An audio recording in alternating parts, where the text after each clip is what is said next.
And here we are with the crew from Sils Maria, the crew, the cast, and the director. Welcome to all of you.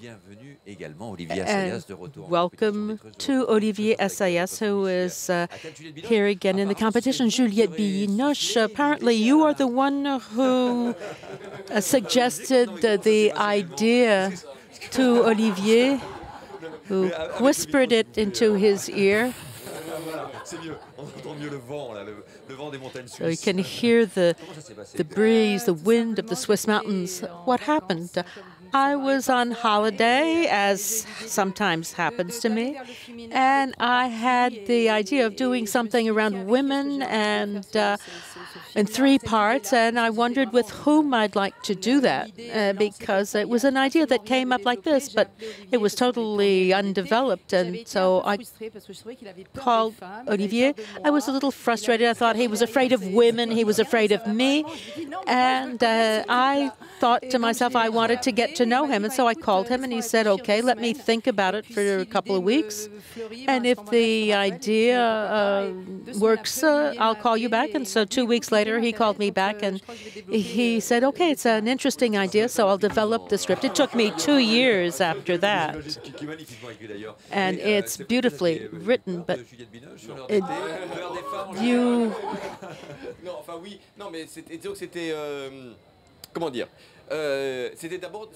First, it was a very different context I had worked with Juliette Binoche. It was a completely different context with the family, and so I had remained with frustration, not because I was afraid of her, but because I hadn't seen enough of Juliette. I had the feeling we had built a character, and perhaps we could have extended this character, prolonged it. As with Bergman, we think of Bergman and the genius of his cinema and the way he shows women, the roles he gives them, and this is something we shared. We also wanted to examine these complicated but profound relations between women, but there's something light about it too.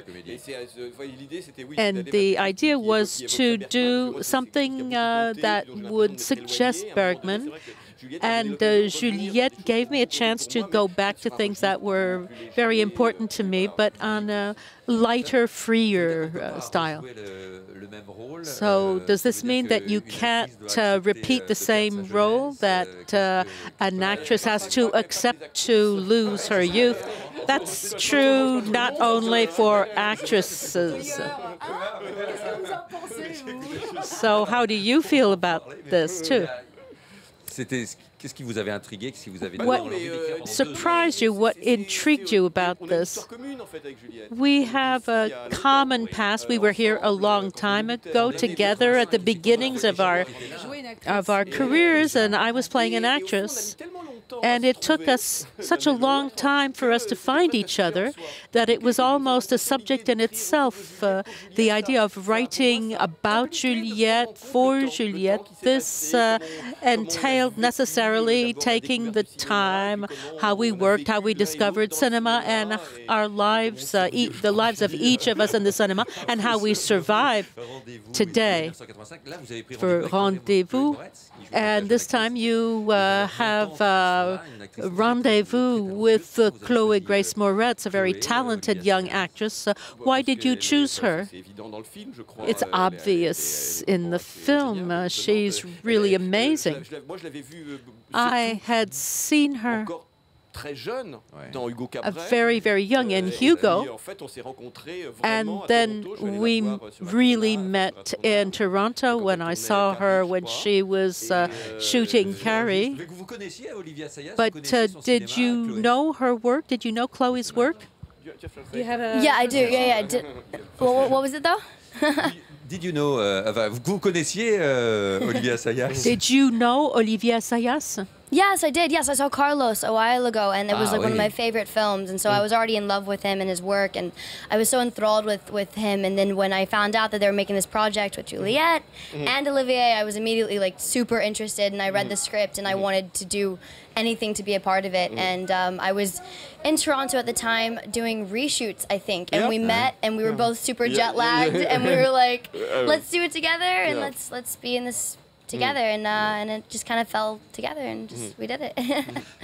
Elle est très amusante, la jeune star. This young star you play is a lot of fun with a somewhat trashy side. You must have had a lot of fun recreating these scenes you see on the internet. How did things go? It was interesting. I mean, playing Joanne, she was such a specific character. Right. I mean, you know, it's kind of the compilation of so many actresses we've all seen, and some of the actresses that I've worked with have been like that. And you know, it's kind of, I pulled from all these women that we've seen and kind of what people expect me to become. You know what I mean? And I was able to play this part that I will never be, which was super kind of dark and terrifying, but also interesting and fun, and it was fun to also show the side of her that she really wanted that project, you know, with Marienders.